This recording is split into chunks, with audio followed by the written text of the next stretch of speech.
Stéphane Taillefer, bonjour. Bonjour Eric. Alors, nous sommes à Sérignan. Tu peux m'expliquer ce que tu as derrière toi? C'est un château, je crois. Alors, derrière moi, il y a le château Vargos, voilà, qui est une propriété bourgeoise qui a été construite en 1862 par la famille Lamotte à Sérignan. Et c'est là que tu interviens. Tu fais quoi? Tu fais des cours de théâtre. Voilà, dispense des cours de théâtre pour adultes au château Vargos depuis maintenant...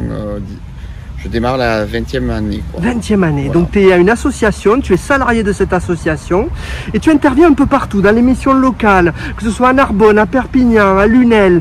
Tu rayonnes beaucoup et tu interviens auprès de tous les publics. Oui, tout à fait. Aquarius Théâtre, on intervient sur la mission locale de Narbonne.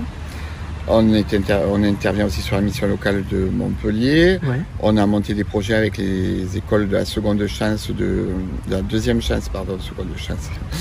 Oui, c'est comme ça qu'on disait, je crois, seconde chance. Deuxième chance. De la deuxième chance de Narbonne, où on a mis en place en 2012 des ateliers réguliers sur une demi-journée pour les jeunes. C'était la première école sur l'ensemble des 140 écoles de France où c'était mis en place et expérimenté. On explique à la seconde chance, c'est des gens, un échec scolaire un petit peu, on leur redonne une occasion de trouver du sens à leur scolarité. Alors c'est des jeunes qui reviennent dans un cursus de formation professionnelle, voilà, après une rupture soit avec le système éducatif, soit après des difficultés scolaires, etc. etc. et s'engagent pour 6 mois, voire 1 an, avec une remise à niveau, au niveau des matières fondamentales, c'est-à-dire maths, français, anglais, langue, etc. Et ils ont 3 semaines de stage en entreprise pour découvrir les métiers, etc. etc. Et les projets que tu leur proposes dans ce cadre-là, c'est quoi? Nous, on avait jusqu'à présent, parce que j'ai arrêté ces projets-là l'année dernière, on l'a fait pendant une dizaine d'années, on les accompagne sur un atelier théâtre où on va travailler sur la confiance en soi, le fait de prendre confiance en soi. Qui peut leur servir dans leur servira dans la vie de tous les jours, oui. Tout à fait. Et dans le cadre des ateliers d'Aquarius, depuis 2004, l'objectif c'est vraiment de permettre à chaque participant, des jeunes de 3 ans en maternelle, des jeunes en primaire, en collège, lycée, des jeunes adultes en centre de formation, mission locale, ou des adultes de 20 ans et plus sur les cours adultes.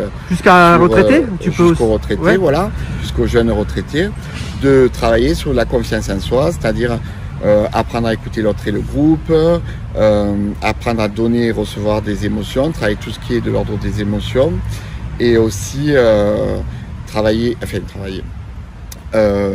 expérimenter tout ce qu'ils ont de créatif, d'imaginatif, développer leur créativité, leur imagination.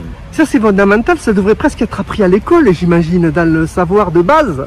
Non ? Ben oui, il serait bien dans le futur que les cloisons tombent et qu'il y ait plus d'action entre le milieu scolaire, le milieu culturel, le milieu sportif. Interdisciplinarité un petit peu. Voilà.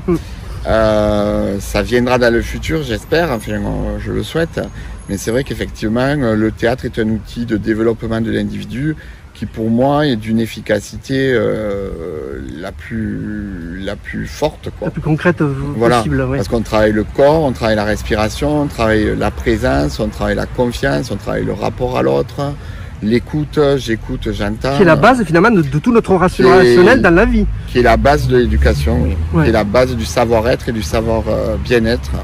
Et en 2004, quand j'ai créé l'association avec ma sœur, l'objectif était vraiment, elle me dit qu'est-ce qu'on met dans l'association? Je lui dis de l'humain et de l'amour. Et effectivement, la base elle est là, c'est-à-dire dans l'humain, dans le vivre ensemble, le bien vivre ensemble. Moi j'avais appelé ça en 2004 le bien vivre ensemble.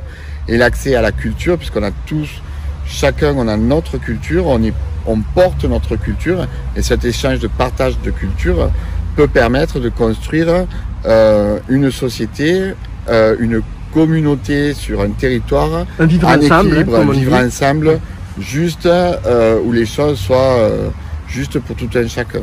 Merci. dans le respect et la tolérance. Merci Stéphane, c'est un bien grand programme. Donc de nouveaux ateliers dans ce château à partir, je crois, du 12 septembre, hein, il y a la réunion. Oui, on fait la réunion d'information mardi 12 septembre à 19h30 au château Vargos, dans la réunion d'information adulte. Donc tout un chacun, débutant, pas débutant, pousse la porte est ouverte pour rentrer. Il y a une petite cotisation annuelle, j'imagine. Voilà. L'objectif est que chacun vienne prendre ce dont il a besoin pour lui personnellement. Voilà, il n'y a pas d'engagement. On est vraiment sur de l'échange, du partage, de la bienveillance, du vivre ensemble. Et après, il y a la réunion d'information mercredi prochain à 15h30 au forum Marius Castagnet pour les enfants et les ados. Voilà. Donc chacun vient, passe un moment, voit. L'objectif sur tous les projets, c'est que la personne qui participe aux ateliers passe un bon moment, s'amuse et dans la joie prenne ce qu'elle a à apprendre pour avancer elle personnellement. Merci Stéphane. On taguera la page Aquarius Théâtre. Toutes les informations sont dessus, j'imagine, sur la page Facebook. Et on te remercie et on te suivra éventuellement dans tes pérégrinations et tes activités futures. Merci beaucoup. Merci à toi Eric et à bientôt.